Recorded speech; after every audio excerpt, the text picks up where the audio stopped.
Hello friends, मैं जसपाल सिंह मुसारी आज आपके सामने वही कल की क्लास कंटिन्यू कर रहा हूँ। Important question of CA foundation exam. आज का मैं पहला क्वेश्चन ले रहा हूँ।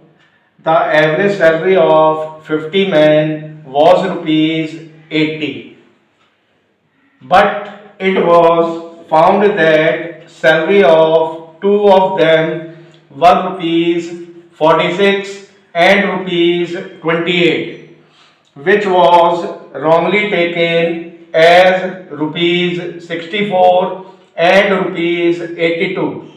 The revised average salary is।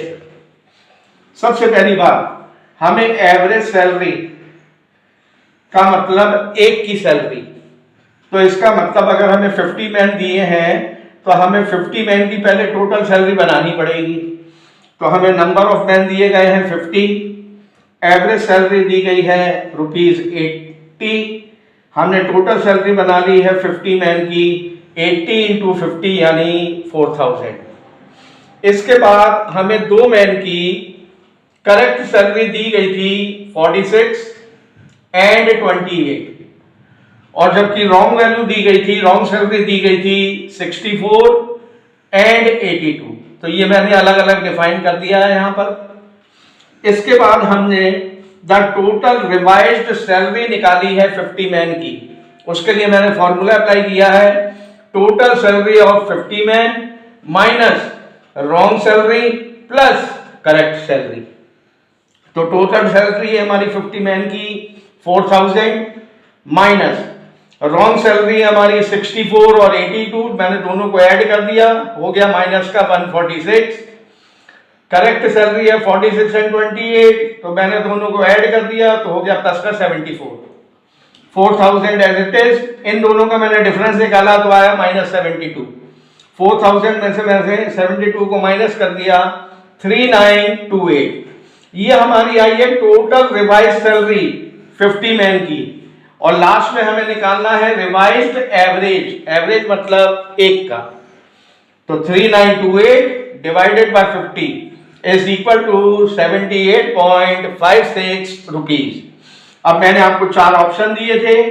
पहला था ₹80, दूसरा था 78.56, तीसरा था 85.26 और चौथा था 82.92। तो अब आप देख सकते हैं हमारा आंसर आया है 78.56। Then answer is option B. Next question is the sum of square of deviation from mean of 10 observation is 250। Full stop. Mean of data is 10, find the coefficient of variation. सबसे पहले आप ये देखिए, यहां पर हमें दिया गया है sum of square of deviation from mean. अगर मीन से दिया गया है तो इसका मतलब डायरेक्ट मेथड। तो पहले मैंने जो इंफॉर्मेशन गिवन थी मैंने वो मेंशन कर दी। नंबर ऑफ ऑब्जर्वेशन दिए गए थे आपको 10, सिग्मा डी स्क्वायर दिया गया था 250 और मीन दिया गया था 10। तो सबसे पहले हम निकालेंगे स्टैंडर्ड डेविएशन, जिसे हम कहते हैं स्मॉल सिग्मा। अंडर रूट के अंदर sigma D square upon N, यानी अंडर रूट में 250 अपॉन 10, अंडर रूट 25, और अंडर रूट 25 का मतलब हो गया 5। मीन हमारे पास गिवन था 10 और एसपी हमने कैलकुलेट कर दिया 5। कोएफिशिएंट ऑफ वेरिएशन निकालने के लिए हमारा फॉर्मूला होता है standard deviation upon mean into 100। तो स्टैंडर्ड डेविएशन है 5, मीन है हमारा 10 इंटू 100, 50%। अब मैंने आपको 4 ऑप्शन दिए थे। पहला 10%, दूसरा 25%, तीसरा 50% और चौथा 0%। देन आंसर इज 50%, यानी option third. Next question is, for a set of 100 observation taking assumed mean as 4, the sum of the deviation is 11 and the sum of square of these deviation is 257. The coefficient of variation is. पिछले question में जो deviation है वो mean से लिया गया था, तो हमारा था डायरेक्ट मेथड। अब यहां पर जो डेविएशन है वो लिया गया है taking assumed mean, then shortcut method. हमें ऑप्शंस दिए गए, पहला 41.13%, दूसरा 42.13%, तीसरा 40.13% और लास्ट नन ऑफ दीज। सबसे पहले जो इंफॉर्मेशन गिवन है, हमारे पास 100 ऑब्जर्वेशन है, यानी n इज इक्वल टू 100। हमारे पास एज्यूम्ड मीन दिया गया है 4, समेशन ऑफ डेविएशन दिया गया है -11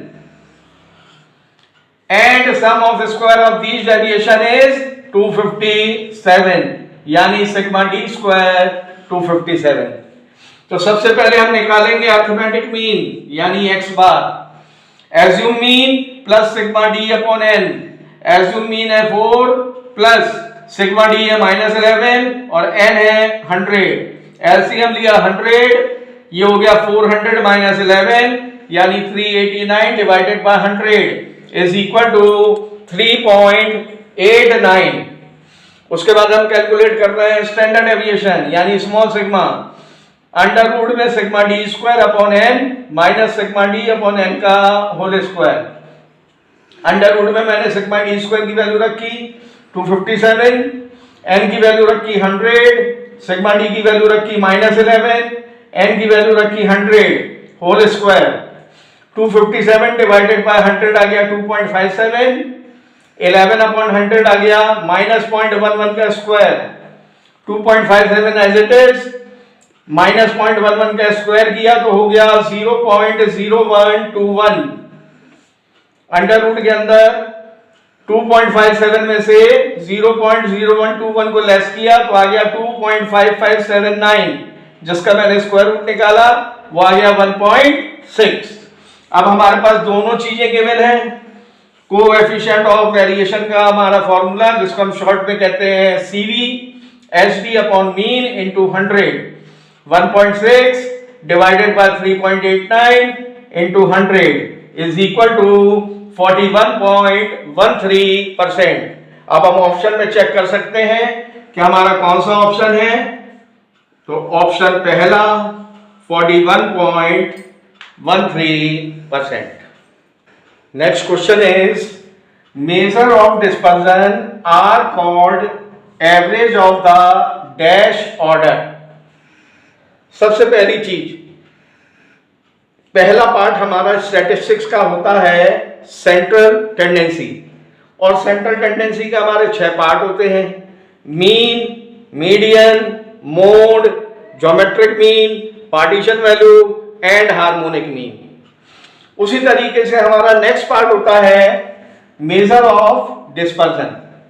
डिस्पर्जन के हमारे 4 पार्ट होते हैं। पहला रेंज, रेंज के 2 part, inter quartile range, percentile range.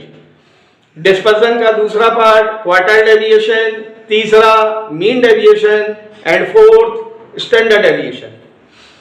Central tendency and dispersion दोनों को ही स्टैटिस्टिक्स में एवरेज का नाम दिया गया है।